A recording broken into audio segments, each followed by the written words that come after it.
Puji nama Tuhan, Shalom. Saudara yang terkasih, kasih Tuhan menyertai kita semua. Selamat hari Minggu dan selamat beribadah untuk kita semua. Mari sama-sama kita berdoa untuk menghadap di hadirat Tuhan.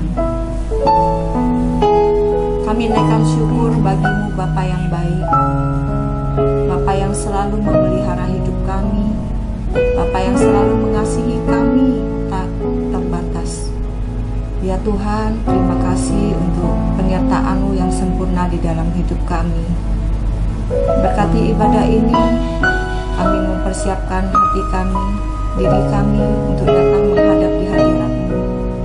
Terimalah pujian penyembahan kami Tuhan, biar menjadi dupa yang harum, dan kami letakkan semua di bawah kaki-Mu Tuhan Yesus. Hadirat-Mu memenuhi kami semua, Roh-Mu yang kudus ada terus menyertai kami. Terima kasih Tuhan, terima kasih Bapa yang baik, terima kasih Allah Roh Kudus, terima kasih Tuhan Yesus. Hanya di dalam nama-Mu yang kudus kami berdoa dan mengucap syukur. Amin.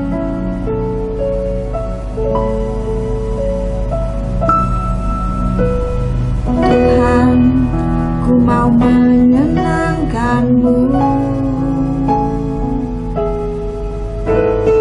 Tuhan, bentuklah hati ini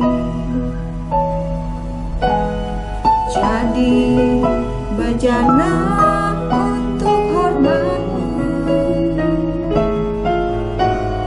cemerlang bagai emas murni.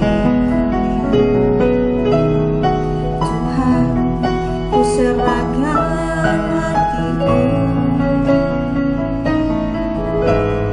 semua ku berikan padamu. Kuduskan hingga tulus selalu, agar aku menyenangkan-Mu, senangkan-Mu. Hanya itu kerinduanku, menyenangkan-Mu, senangkan hatimu. Hanya itu kerinduanku. Ini pernyataan kami Tuhan, dari hati kami yang paling dalam. Tuhan, mau menyenangkan-Mu. Bentuklah kami, bentuklah hati ini jadi bejana untuk hormat-Mu, cemerlang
Ini pernyataan kami bagimu Tuhan. Amin. Hanya itu kerinduanku. Kami mau senangkanmu Tuhan. Senangkanmu, senangkan hatimu.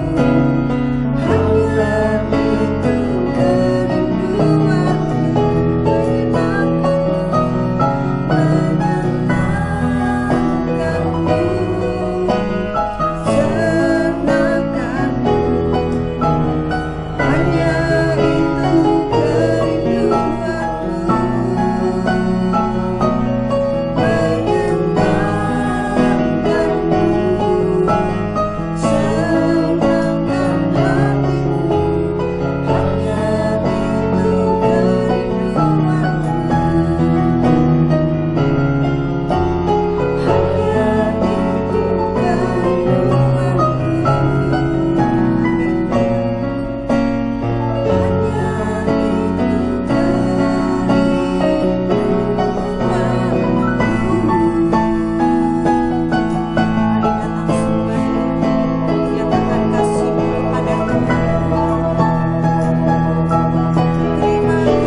Setiap kami datang untuk memuji dan menyembah-Mu Tuhan, sebab hidup kami hanya untuk menyenangkan Engkau Tuhan. Kami mau taat setiap perintah dan kehendak-Mu, biar kami mencapai imago Dei Yesus di dalam hidup kami Tuhan. Berfirman dalam tengah-tengah kami lewat hamba-Mu yang selalu Engkau pakai menjadi saluran berkat di dalam hidup kami Tuhan. Kami mau nyatakan bahwa kami mau menyenangkan Engkau Tuhan.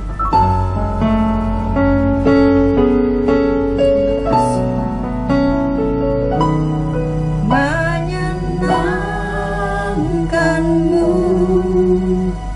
amin. Hanya itu kerinduanku. Menyenangkanmu, senangkan hatimu. Hanya itu kerinduanku.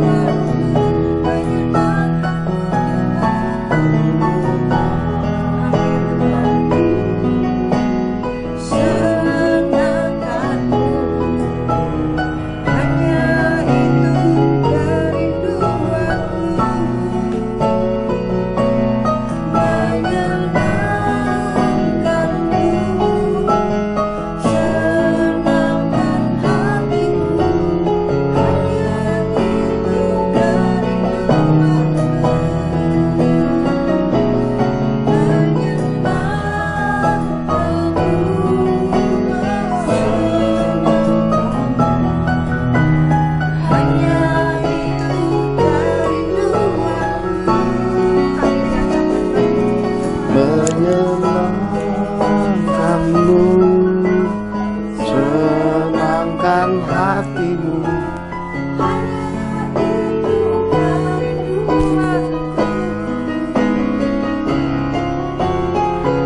Hanya itu kerinduanku,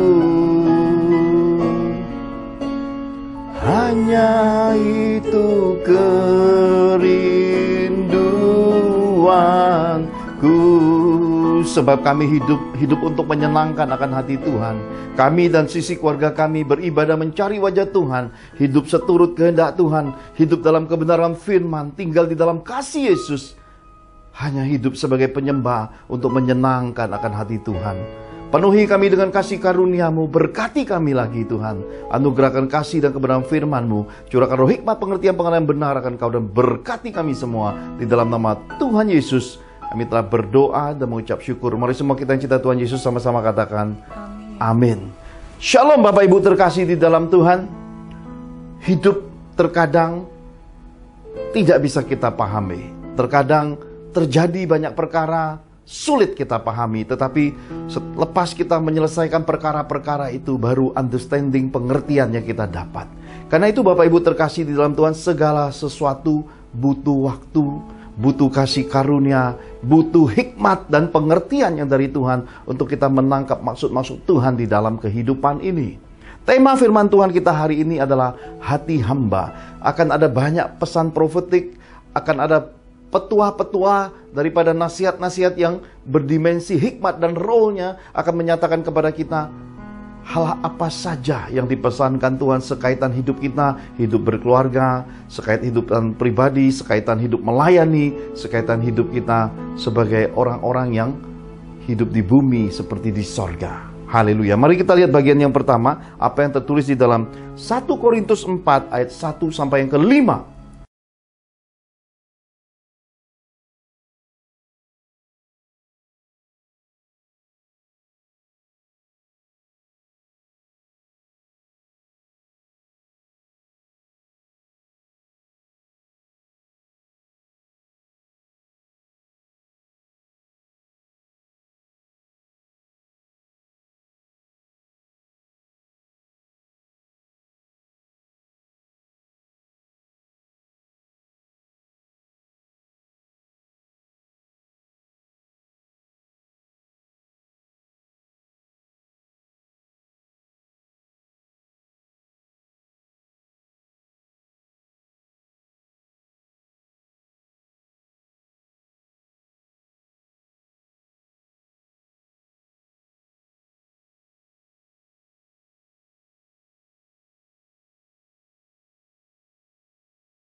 Amin. Bapak Ibu terkasih dalam Tuhan, ketika kita punya hati hamba, hal pertama diingatkan Tuhan supaya kita hidup sebagai hamba yang dapat dipercaya. Kitab suci menuliskan dan berpesan jelas sekali lewat pemahaman yang Rasul Paulus katakan bahwa orang memandang kami sebagai hamba-hamba Kristus. Pandangan seperti apa? Ternyata di dalam kehidupan para rasul generasi pertama, kepada mereka dipercayakan rahasia Allah. Ya. Rahasia ini berarti suatu penyingkapan hal-hal yang tersembunyi, hal-hal yang tertutup, suatu pelayanan menguraikan kekusutan, suatu pencerahan firman, bahkan mungkin jawaban daripada pertolongan dalam kehidupan kepada orang-orang yang tersesak, didera sakit, penyakit, kemiskinan, kebangkrutan, kehancuran hidup, kehidupan yang tidak bisa menerobos keluar daripada kutuk nenek moyang, kebangkrutan, kemiskinan nenek moyang, hingga jalan hidupnya buntu. Mungkin perlu rahasia yang disingkapkan lewat pelayanan orang-orang yang dapat dipercaya, mereka yang memiliki hati hamba. Ada juga orang-orang yang tidak bisa meninggal dunia oleh karena hutang pihutang, oleh karena perkataan-perkataan hidup mereka yang dahulu mungkin banyak menabur hal kesia-siaan, atau mungkin banyak berbuat hal yang menyakiti orang lain, hingga pernyataan-pernyataan kutuk masuk, hingga harga mahal masuk, hingga harga-harga yang semula menjadi celah dalam hidupnya, setan tagih di hari tua mereka, hingga mereka kesusahan mati.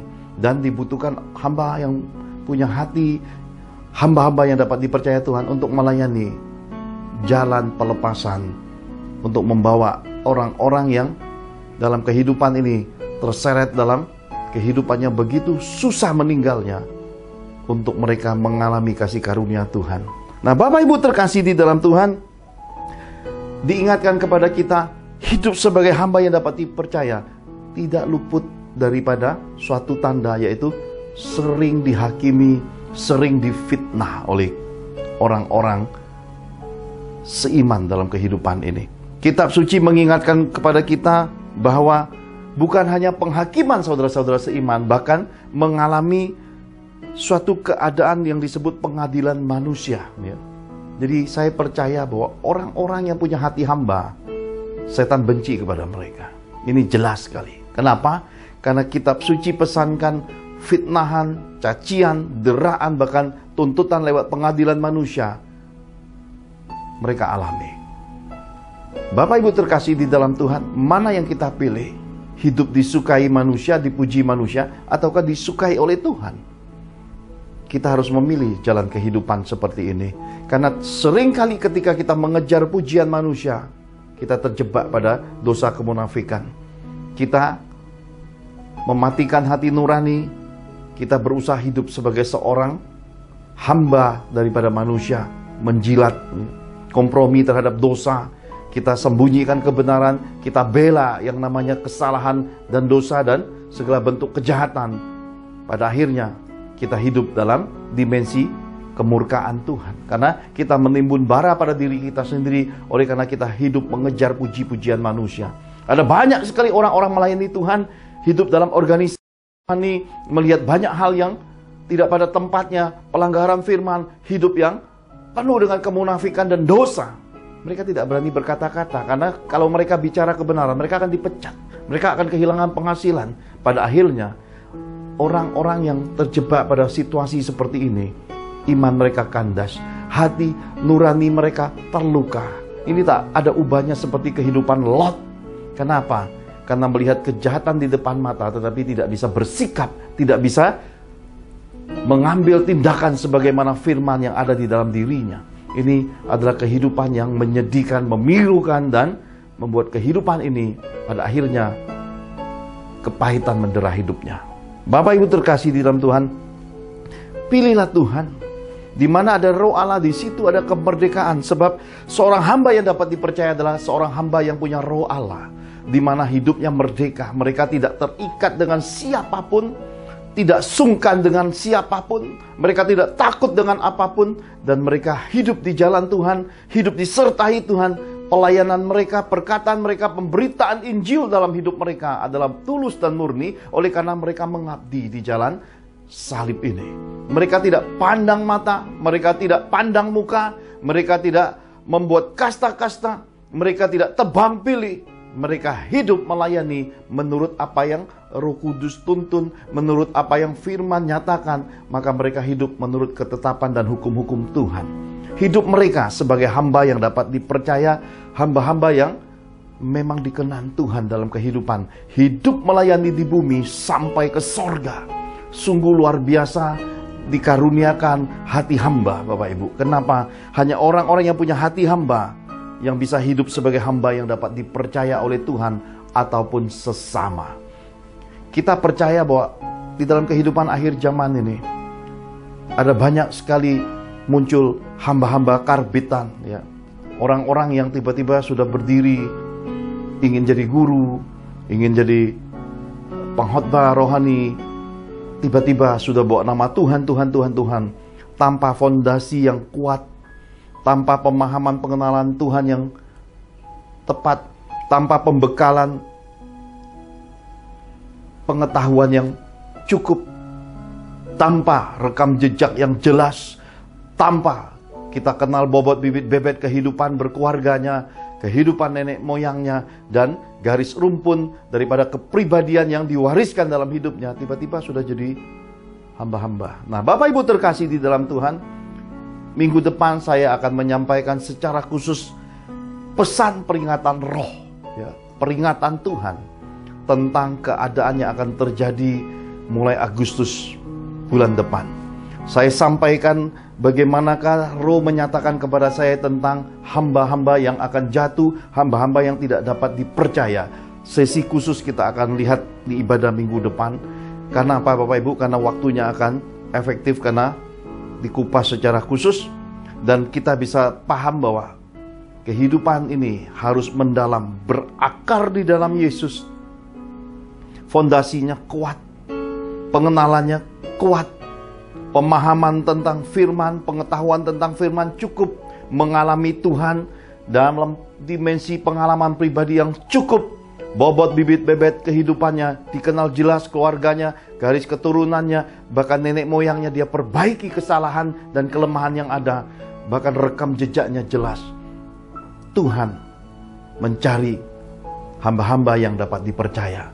Tuhan hendak memanggil orang-orang yang terpilih, orang-orang istimewa untuk diproses, dibentuk menjadi hamba-hamba yang dapat dipercaya. Tuhan telah menyediakan mentor-mentor rohani yang punya jam terbang, punya pengalaman dan punya panggilan yang berpadanan untuk membimbing orang-orang menjadi hamba-hamba yang dapat dipercaya.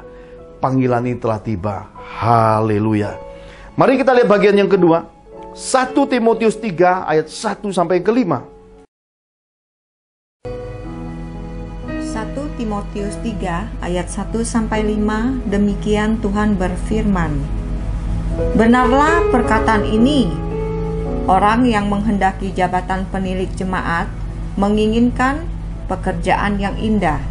Karena itu, penilik jemaat haruslah seorang yang tak bercacat, suami dari satu istri, dapat menahan diri, bijaksana, sopan, suka memberi tumpangan, cakap mengajar orang, bukan peminum, bukan pemarah, melainkan peramah, pendamai, bukan hamba uang, seorang kepala keluarga yang baik, disegani dan dihormati oleh anak-anaknya. Jikalau seorang tidak tahu mengepalai keluarganya sendiri, bagaimanakah ia dapat mengurus jemaat Allah? Amin. Amin. Bapak Ibu terkasih di dalam Tuhan, dengan memiliki hati hamba, bagian kedua dipesankan bahwa miliki teladan hidup berkeluarga. Karena seorang hamba yang dapat dipercaya, seseorang yang sudah diproses, dibentuk memiliki hati seorang hamba, menempatkan Tuhan sebagai Tuhan, tahu posisi, tahu budi, tahu bakti, tahu menempatkan diri, maka hidup berkeluarganya pasti terpuji. Hidup berkeluarganya pasti jadi teladan. Hidup berkeluarganya pasti bahagia. Dia beserta istri dan anak-anaknya pasti akan nampak bobot bibit bebet kehidupan berkeluarganya. Keadaan ini penting untuk kita pahami sebagai dasar kehidupan orang-orang beriman dan sebagai suatu pattern, yaitu pola, yaitu dasar dalam kehidupan orang-orang yang mau melayani Tuhan. Tanpa memiliki keluarga yang terpuji, tanpa memiliki bobot bibit bebet kehidupan berkeluarga, tanpa memiliki kehidupan berkeluarga yang berkualitas, seseorang mudah jatuh pada dosa kemunafikan. Orang-orang yang tidak bahagia dalam kehidupan berkeluarga tiba-tiba mau melayani, pasti akan jadi troublemaker. Sebab orang yang luka tidak mungkin bisa mengobati orang yang luka. Bapak Ibu terkasih di dalam Tuhan, sekali lagi, orang buta tidak bisa menuntun orang buta. Orang yang luka tidak bisa mengobati orang yang luka. Ya. Karena itu Bapak Ibu terkasih dalam Tuhan, sembuhkan dirimu, sembuhkan lukamu, buat matamu melihat bersama Tuhan. Di dalam Tuhan, ketika engkau sudah dipulihkan, disembuhkan dan bisa melihat, barulah engkau mengajar orang lain. Dan parameter ini Tuhan sandingkan lewat kehidupan berkeluarga. Kalau engkau tidak memiliki kehidupan berkeluarga yang menurut pengaturan dan ketetapan dan hukum Tuhan yang tepat, maka engkau pastilah jadi seorang Kristen yang munafik. Seorang hamba oknum rohani yang selalu berbicara dalam kepalsuan rohani. Kenapa? Karena hidupmu tidak jadi saksi, kata Tuhan. Bapak Ibu terkasih di dalam Tuhan, ada satu pembicaraan saya dengan Roh Kudus beberapa waktu lalu, ketika saya sekeluarga sempat singgah di sebuah mall di area Kelapa Gading. Ya, mall ini familiar dan dekat dengan kami karena semasa pandemi kami banyak sekali singgah di mall ini. Kenapa? Karena banyak kami belanja bulanan saat masa pandemi, karena kami memilih keluar satu kali keluar hanya untuk beberapa hari persiapan perbekal makanan semasa pandemi. Dan selepas makan kami pisah, ya. Istri saya dengan Rehwel, putri pertama kami, hendak pergi tukar stem, ya katanya ada dapat kupon undian untuk undian dapat mobil. Ya, harapan kita perlu miliki, dapat tidak dapat terserah Tuhan, namanya juga sudah fasilitas. Richie dan William pergi ke parkiran mau ambil mobil, saya diminta ikut istri saya, Bu Angel dan Rehwel. Begitu turun lift, tiba-tiba perut saya sakit, Bapak Ibu. Saya berkata, Cici sama Mama terus aja, Papa ke toilet dulu ya. Nanti ketemu ya, ada tempat yang sudah kami sepakati, meeting areanya di situ. Jadi saya selesai di toilet, ternyata Richie telepon saya, Cici sama mamanya belum siap, jadi saya punya sedikit waktu, saya jalan. Saya tepok-tepok kaki ya, tepok-tepok kantong. Saya berjalan dalam keadaan polos, tidak punya apa-apa, tidak bawa apa-apa. Dompet tidak punya, 1 rupiah pun tidak punya. Saya berjalan. Lalu Roh Kudus bicara kepada saya, "Nak, tahukah engkau kenapa engkau tidak bisa dijatuhkan oleh roh-roh mesum, oleh wanita-wanita nakal, oleh berbagai godaan-godaan hawa nafsu dan segala jerat duniawi ini?" Tuhan tertawai saya. Tuhan berkata, "Karena engkau nggak punya uang, anak." Saya tepok lagi, iya juga ya. Siapa yang mau ya dengan laki-laki tongpes ya, kantongnya kempes gitu. Lalu saya berkata sama Tuhan, "Kalau gitu Tuhan, setan suka dengan orang yang punya uang." Tuhan berkata, "Tepat. Karena akar segala kejahatan adalah uang, cinta uang. Karena orang cinta uang, celah hidupnya terbuka. Uang membuat orang bergeser kepribadiannya. Uang membuat orang kehilangan jati dirinya. Uang membuat orang lupa diri. Uang membuat orang masuk dunia mesum, dunia kegelapan karena merasa memiliki, karena merasa dirinya besar ya. Ternyata uang membuat orang jadi gede kepala. Jadi uang membuat orang lupa diri. Uang membuat orang lupa ada neraka sesudah mati nanti. Lalu saya candakan Tuhan, saya berkata, "Berbahagialah hambamu ini, karena istri dan anak-anak semua percaya kepada hambamu, karena berjalan kemana-mana hambamu tidak bawa apa-apa, karena hambamu punya engkau. Melebihi emas, perak, permata, punya Tuhan dalam kehidupan ini. Harta, pusakaku, kekuatanku, peganganku, perisaiku, kota bentengku adalah Tuhanku, Yesus Kristus namanya." Tuhan tersenyum. Saya berjalan, saya menikmati hadirat Tuhan. Bapak Ibu, betapa indahnya percakapan ini. Dan betapa pentingnya percakapan ini untuk disadari oleh anak-anak Tuhan bahwa hidup ini, kebahagiaan adalah nafas. Ya. Jikalau kebahagiaan merupakan nafas, maka itu sudah ada dalam hidup kita, mau kita sadari apapun tidak sadari. Karena kehidupan ini sekali tersedak, berarti persoalannya ada pada nafas kehidupan. Jikalau perkara keluarga terjadi sesuatu, kita mesti segera berhenti untuk menyelesaikan sedakan-sedakan kehidupan dalam kehidupan berkeluarga. Supaya apa? Supaya kebahagiaan hidup itu tetap sehat, harmoni, dan sampai akhir hidup terpelihara. Ini penting untuk kita sadari. Masalah uang, Tuhan sudah ajarkan tentang iman. Miliki iman sebesar biji sesawi. Soal uang itu soal gampang bagi Tuhan. Mudah bagi Tuhan memberkati orang miskin jadi langsung kaya raya. Dan mudah juga bagi Tuhan menghakimi, menghukum orang yang kaya raya jadi kere, jadi miskin terlunta-lunta.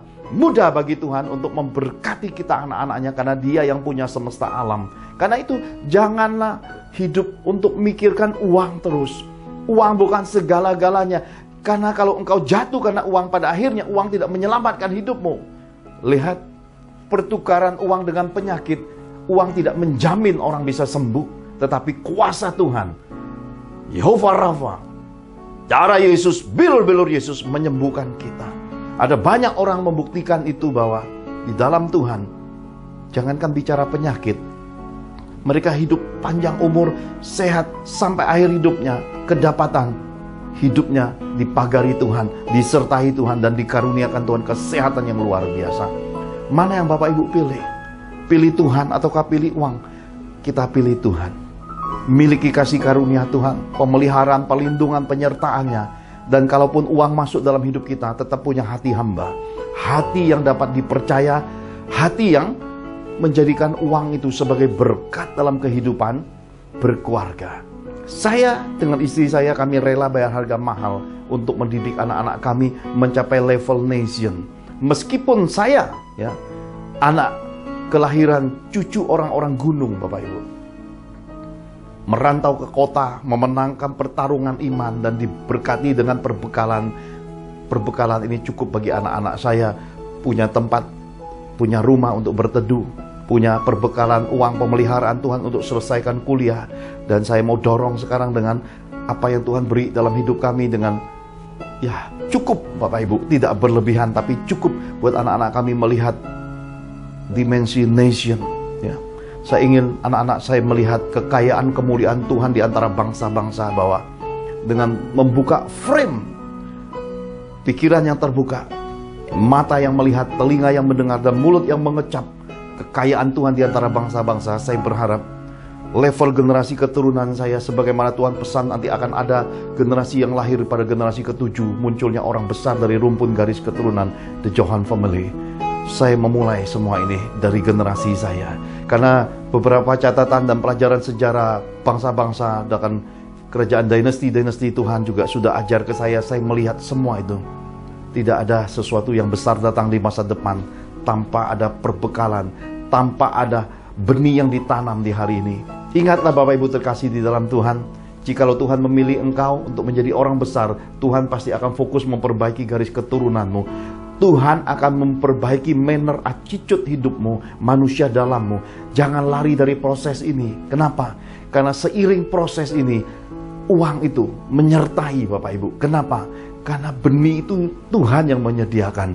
Karena kekayaan itu kasih karunia pemberian Tuhan. Dan kitab suci berkata kekayaan itu warisan. Berarti orang-orang yang dikenan Tuhan mewarisi kekayaan. Dan sebelum memiliki kekayaan, milikilah hati hamba. Dan hati hamba inilah yang akan menyeluruh kita capai dalam kehidupan berkeluarga. Untuk memiliki keluarga yang dikenan Tuhan. Keluarga yang jadi teladan. Keluarga yang memiliki bobot bibit bebet dalam kehidupan ini. Haleluya. Jangan lari dari proses Tuhan. Kalau Tuhan memilih engkau, jangan lari. Selesaikan proses itu. Dan jangan hitung-hitungan sama Tuhan. Karena kalau uang berarti engkau tabur di ladang Tuhan. Karena uang berarti engkau semaikan. Hatimu juga harus engkau relakan untuk disakiti Tuhan. Benturan demi benturan yang Tuhan izinkan, bertahan di sana. Kenapa? Karena besi menajamkan besi, manusia menajamkan sesama. Tuhan hendak membawa engkau keluar dari comfort zone, dari penjara kenyamanan hidupmu, dari segala bentuk ketakutan hidupmu, dari segala bentuk kesunyian hidupmu yang kau sembunyi di balik manusia lamamu. Tuhan ingin bawa engkau keluar. Jangan lari ke Nikolaus. Nikolaus lari kepada dirinya, kepada organisasinya. Nikolaus mengejar hal rohani dan pada akhirnya isinya sosialita untuk puji-pujian manusia. Pada akhirnya kitab suci berkata Nikolaus dibenci Tuhan. Ingat Bapak Ibu, larilah pada Yesus. Dalam sedikit orang tidak masalah, karena history maker memang dibentuk dari orang-orang yang terpanggil, yang berkumpul dari sedikit orang. Jadi kegerakan Tuhan yang besar tidak pada area gedung yang besar dan orang yang rame-rame. Kegerakan Tuhan yang besar, history maker, munculnya dari orang-orang yang terpanggil, yang hatinya diproses dan dibekali hati seorang. Karena itu Bapak Ibu terkasih di dalam Tuhan, pahami akan semua ini, supaya waktu hidupmu tidak terbuang sia-sia untuk hal-hal rohani. Keliling padang gurun 40 tahun tidak pernah menemukan tujuan hidup, hanya buang waktu sia-sia dan tidak mencapai perkenanan Tuhan, tidak mendengar suara Tuhan, hanya ikut daripada rombongan follower orang-orang rohani yang berkanjang di balik penglihatan, yang hidupnya terkurung dari perkataan-perkataan negatif kerohanian, yang hidupnya, pergaulannya, isinya sungut-sungut mencobai Tuhan, dan pada akhirnya kesia-siaan. Tidak guna semua itu Bapak Ibu. Miliki keluarga dalam Tuhan, keluarga yang tulus ikhlas, keluarga yang menopang engkau, yang mengingatkan engkau, berani menegur engkau, dan berkata-kata tulus apa adanya. Kata-kata mereka tidak sebanding dengan perbuatan kasih mereka. Kenapa? Ketulusan itu muncul dari perbuatan hidup mereka. Karena itu, jangan kehilangan orang-orang terpandang, orang-orang kenamaan Tuhan ini, orang-orang yang dipercaya Tuhan ini, yang ada di dalam hidupmu, yang disandingkan jadi pembimbing rohani, jadi keluarga rohani, keluarga dalam Tuhan bagimu. Jagai semua kepercayaan Tuhan ini. Haleluya. Bagian yang ketiga, bagian yang terakhir, mari kita lihat sama-sama Injil Lukas pasal 16 ayat 10 sampai yang ke-13.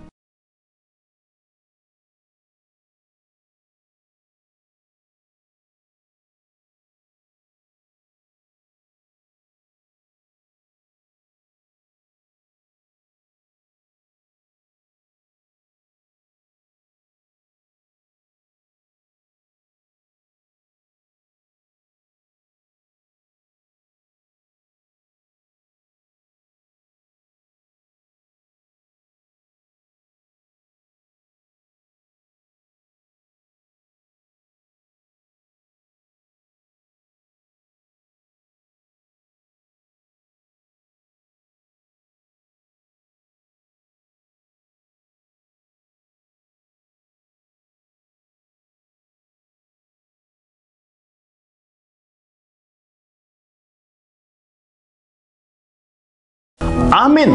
Bapak Ibu terkasih di dalam Tuhan, bagian ketiga menyinggung hal sensitif. Dunia rohani sensitif adalah bagian yang ketiga ini, yaitu hidup menang atas uang. Bapak Ibu terkasih di dalam Tuhan, Roh Kudus berbicara kepada saya jelas sekali. Anak-anak, seorang pelayan, seorang hamba, anak-anak terang sebaiknya bekerja, cuci, kata Tuhan, dengan keringat, dengan lutut bertelut. Hasil keringat dan lutut bertelut mereka jadi berkat. Saya nggak paham ketika Roh Kudus bicara. Lalu Roh Kudus menyambung lagi perkataan. Ada banyak oknum-oknum rohani di akhir zaman ini. Mereka lebih suka berbisnis laundry, kata Tuhan. Daripada pakai keringat dan lutut, mereka lebih suka pakai sistem dan cara dunia, ya. Laundry hasilnya banyak, ya, langsung dapat persentase, tetapi mereka lupa neraka membuka pintu lebar bagi mereka. Kenapa? Mereka membawa harta tidak jujur, merusak tatanan rumah Tuhan. Jadi usaha laundry rohani di akhir zaman marak, kata Roh Kudus. Ini bukan saya, ini Roh Kudus yang ngomong. Saya cuma mengutip apa yang Roh Kudus perkatakan. Benar salahnya Bapak Ibu uji sendiri. Sebab saya 25 tahun melihat perkara uang dalam kehidupan rohani, dalam kehidupan pelayanan. Pelayan-pelayan yang jujur, uangnya dapat ditakar. Sementara orang-orang yang uangnya tertakar ini, isinya adalah keringat dan lutut yang bertelut, dan Tuhan berkenan atas mereka. Tetapi pelayan-pelayan yang meledak-meledak, ya Bapak Ibu, ternyata isinya, ya, laundry semua. Sistem, popularitas, penghipnotisan, pengkultusan diri. Tuhan berkata, mereka sudah ambil upah mereka selagi mereka hidup. Nanti di hari tuanya mereka bayar harga mahal, bahkan di hari matinya nanti, kata Tuhan. Berat. Kenapa? Karena dari harta tidak jujur saja mereka mencemarkan nama Tuhan. Mereka menista, bahkan meludahi, bahkan menyalibkan Yesus kedua kali. Dan bagaimana bicara tentang harta Tuhan yang dipercayakan untuk disemai kepada umat Tuhan. Mereka manipulasi lagi harta kemurnian, yaitu firman. Maka semua yang mereka ajarkan, kata Roh Kudus, adalah firman manipulasi, pengajaran manusia semata. Tuhan pesankan dan peringatkan kepada oknum-oknum rohani supaya sadar bahwa dua Tuhan tidak mungkin dalam kehidupan. Jadi kalau engkau pilih Tuhan, jalan salib ini, kesederhanaan Yesus ini harus mendasari hidupmu. Hiduplah memiliki integritas, takut akan Tuhan. Hiduplah memiliki karakter imagode Yesus.